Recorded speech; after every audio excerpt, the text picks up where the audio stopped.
Welcome to Goldfish on Games, where previously we've checked out the Amiga games that you could only play on the A1200, CD32 and yes, the A4000, where today I want to look at the ones that were enhanced for the platform, that after playing them there was no reason to go back to the originals.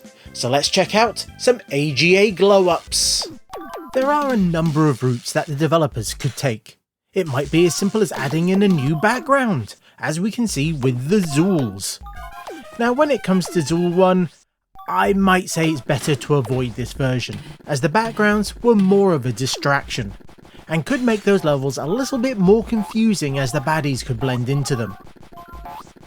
As the foregrounds and sprites, well, they didn't change, neither did the audio, but that's less surprising considering the sound hardware didn't change. For Zool 2, it's mostly the same, but the backgrounds were more thoughtfully done, and for the most part that was it, unless you played the CD32 version, which got an entire new world. The paper world, well, it isn't the best one in the game, and I'm not sure it should have been the first one that you play either, as Swan Lake, well, it made for a far better intro, but I guess they wanted people to see the shiny new stuff right away.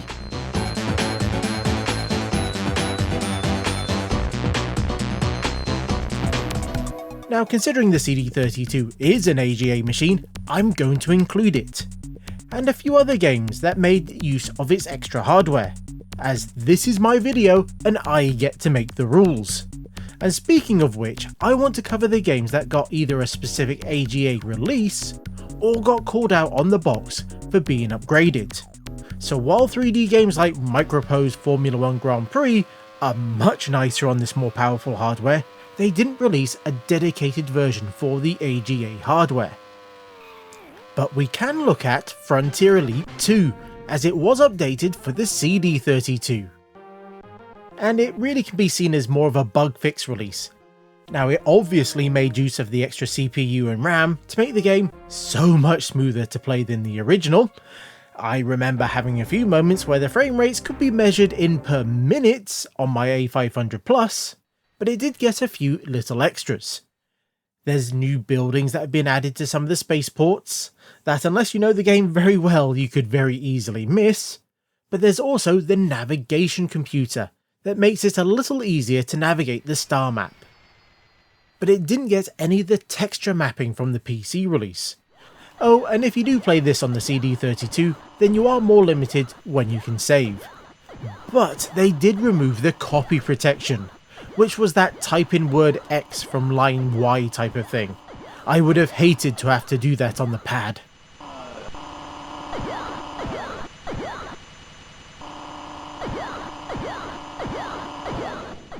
With some games it isn't completely obvious when it's been upgraded, such as Uridium 2.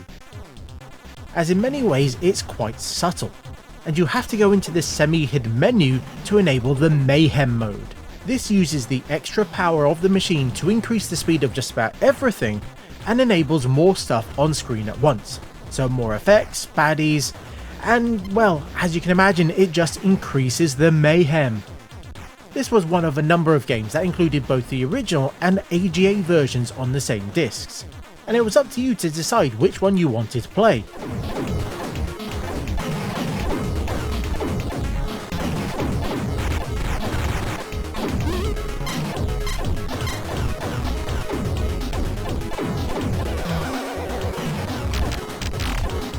One of the more obvious ones was Donk the Samurai Duck, as it would ask you after it loaded which version you wanted to play. And while the differences are far more obvious than Uridium 2, as it's doing the same thing as the Zools and it adds in an extra background layer, that's pretty much all it's doing.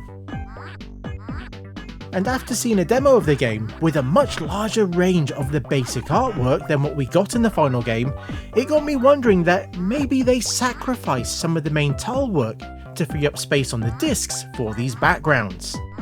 Now the CD32 version did go significantly further with a new map screen, animated sequences, audio music, the works. But at times, these felt more like a side grade than a serious improvement. But at least they didn't make it any worse.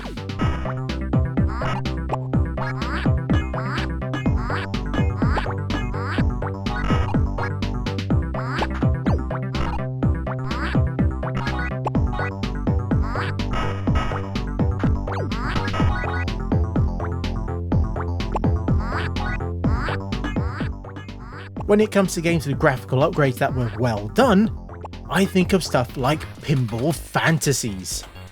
Nothing else about the game was really touched. There isn't any new tables or any other proper improvements, but I feel that this is how the game was meant to look.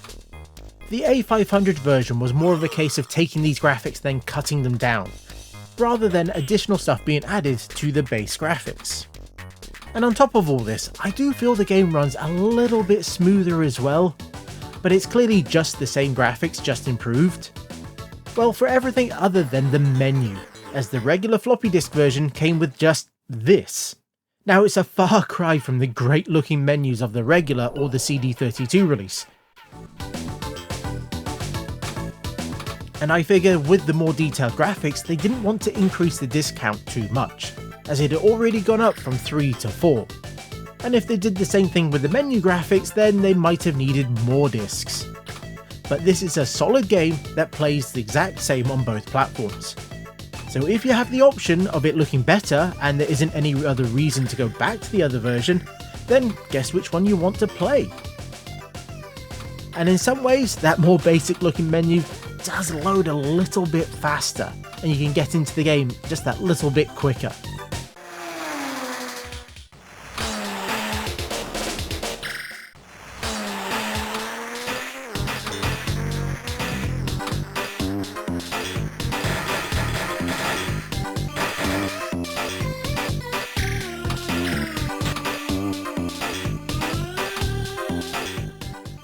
And where can we go from a simple graphics upgrade? Well, how about Exile? That again is mostly a graphical upgrade, but it's not just a simple touch up with more colours. The whole thing has been completely redrawn. In the adverts for the game, they mentioned these were the graphics that people had been asking for. Now, if it wasn't for the text at the bottom of the screen, which changes with the additional information, you might not even known that these were the same game. As not only are the graphics more detailed, but they're also much larger. Now this was to accommodate the CD32, as they figured people would be playing these on a regular TV, with you sat across the room. So they had to make everything bigger to make it easier for you to see what's going on. But it does mean that you get to see much less of the screen at once. Now in a game like this where there's lots going on all around you, that could be an issue. But I do think it works. And it helps that they made full use of the CD32 pad, as this game has quite the complex control method, which is to be expected for a significantly complex game. And you could even use the CD32 pad on the A1200 version. But at the core of it, this game is the same across all the versions.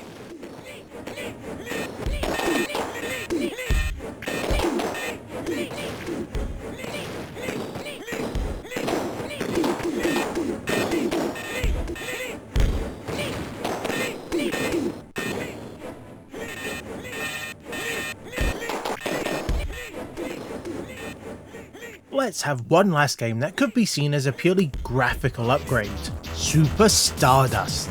This is the equivalent of a modern day remake, as it's the same game, but they've re-rendered all of the backgrounds, asteroids, enemy craft, all with more colour and detail, and our main ship, well, it got quite the glow up of its own as well. I think this looks way better than the original. But interestingly, there were a few slight downgrades. A few animations got lost along the way, mostly in the backgrounds, where they weren't completely all that obvious. I'm guessing this is another issue with storage space. The A1200 really should have gotten a high density floppy drive, that would have helped out a lot. Now one area that did get the most improvements was the tunnels. They now feel like they've got multiple tunnels scrolling within each other. And there's far more shades of colour going on as well. It just looks absolutely awesome.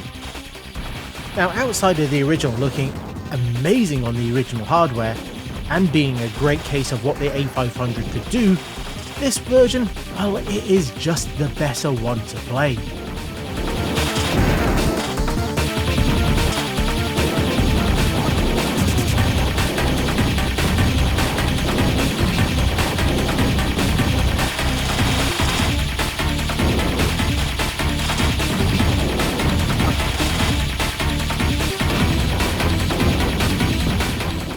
progress up to something a bit more nebulous, Morph.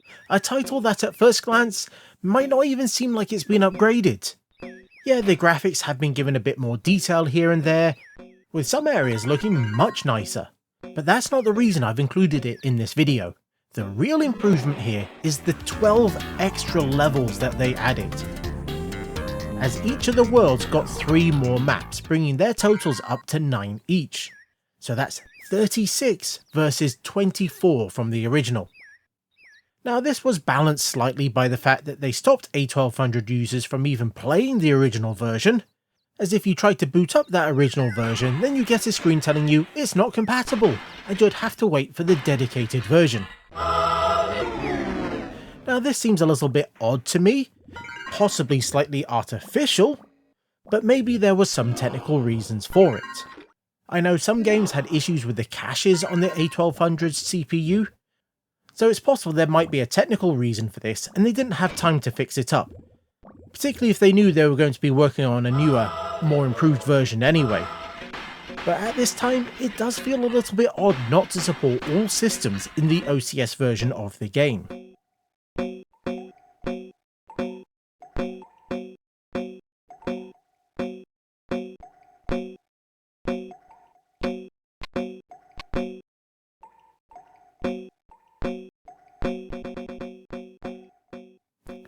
Now jumping to a completely different genre, we have games like Simon the Sorcerer, that got both A1200 and CD32 releases.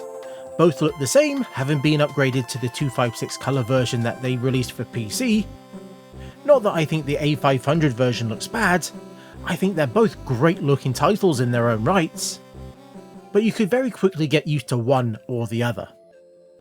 Impressively, they managed to keep the number of discs the same between the versions as well, at just 9. So I figured they were using the extra CPU power to help compress the game a little bit more.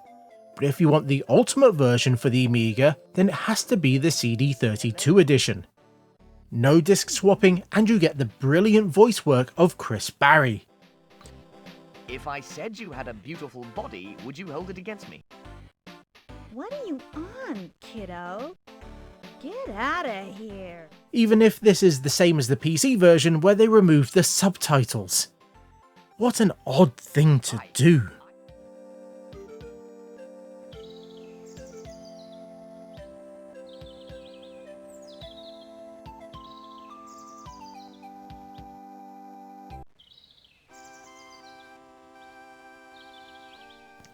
Another game that might not have actually used the extra power of the AGA chipset, but was expanded on the CD32, was Beneath a Steel Sky. As it still looks the same as the original Amiga release, but it does have the benefit of not needing to disc swap between those 14 discs, and it has voiceover, with subtitles as well. Now, not having to disc swap might be the biggest reason to go for this version for the Amiga, as installing the game, well, that took absolutely ages. Now, it is a little surprising that they didn't bump the graphics up as well, but I guess it does leave us with quite a unique version of the game. And you know, there is something about this artwork. The grittiness that comes from it, I think works really well with the setting. Weird reading from my scanner. We're 120 meters above the ground. We've got to find a way down. And keep out of the way of security.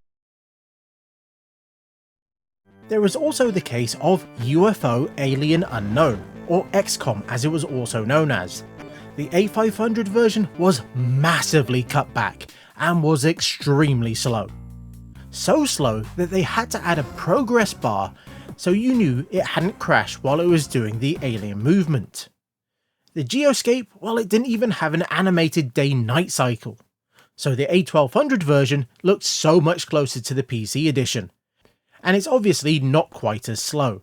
Now, it's not the fastest version around, particularly on a stock A1200, but if you throw more powerful hardware at it, then it becomes far better. And you might not even be able to notice the difference between it and the PC release. But if all you had was an A1200, then this was a good version to play. As well, any version of UFO is a good version to play.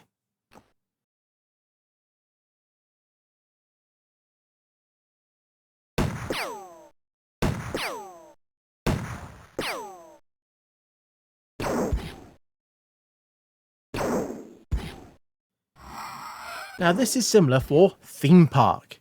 The A500 version was extremely cut down again, with all the shops having the same base with just a different icon on it, and it was really slow. It's actually funny looking back at how better the AGA version plays, and looks, as I spent a significant amount of time playing that original A500 version. This is so much closer to the PC release that really was the target platform. Now it's not perfect, it's still missing a few bits and pieces here and there, and it's mostly limited because of its floppy disk release, but it is missing less of the rides, and it's possible it might not be missing any of them at all. Now the A500 version, as you might imagine, is missing far more. But overall, this is a great game and a decent release.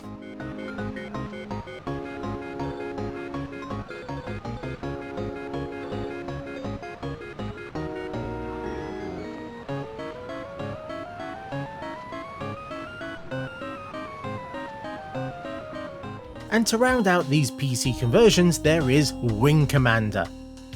Now you might be thinking that there wasn't an A1200 version of the game, and you would be right, but there was a CD32 only release that also only came out in one of the bundles.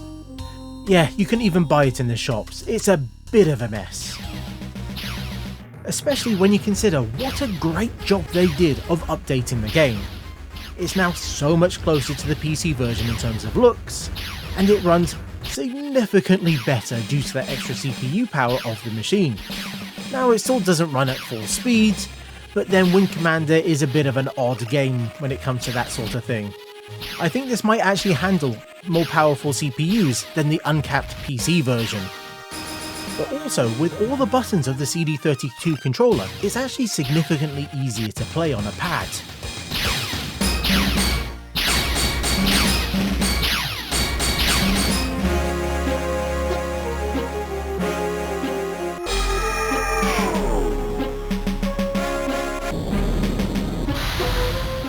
One game that was updated far more than you might expect was James Pond 2.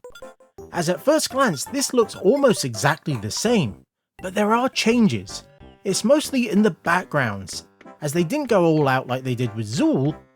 What they did was take those gradients that they already had and made them smoother and more colourful, but in a way that I think actually looks good and in keeping with the original. And it is surprising that they didn't go and take those slightly confusing ones that they made for the consoles and put them in here. Now on top of all of that, they also added 5 new levels, which I think they added to the already existing doors, so some worlds might have more levels in them, as we see a new one right away. They also updated the audio. Many of the sound effects have been completely changed, and the music also got tweaked. It sounds a little faster to me, and there's a few new little bits and pieces added into the music tracks. This is again something that only those that have been playing the game since it came out in the 90s might be able to spot, but it is a nice touch. Now this is an interesting one, as the original game did have issues on the A1200, and it required you to disable those caches and switch to the OCS chipset. So I wonder if they were already doing a patched up version of the game and then just decided, well, we might as well add to it. Now this version also got released for the CD32, which got a very 70s 80s UK animated intro to it that I don't really care for.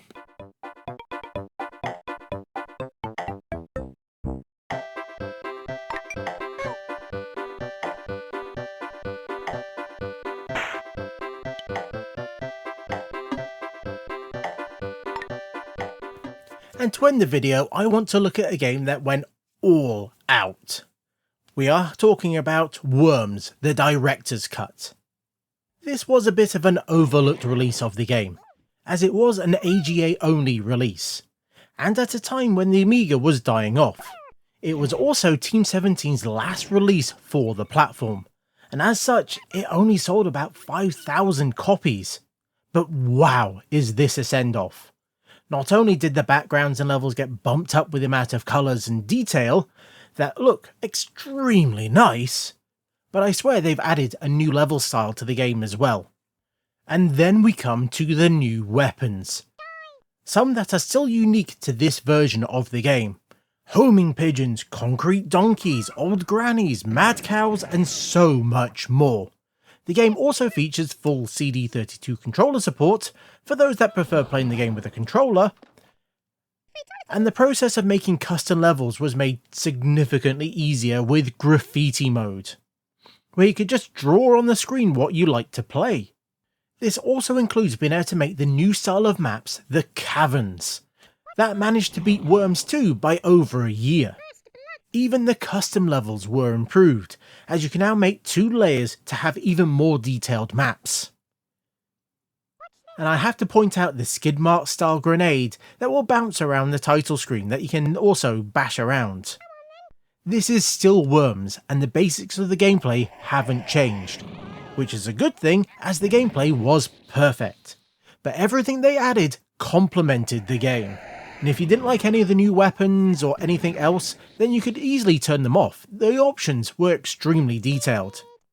If I went into everything that had been added to the game, then this would end up being its own full review, which I might have to do in the future, as there has been talk of a special 1.5 update to this game. And when it comes out, I'll have to check that out as well.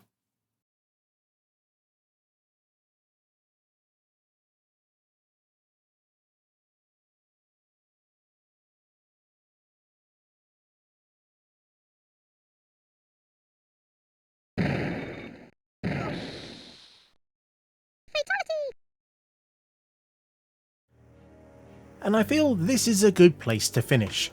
As always, if there's any games you think I've missed, or if there's games you think that shouldn't be here, let me know in the comments. And before I wrap up, I'd like to thank my Patreons, whose extremely generous nature is helping to get episodes like this made.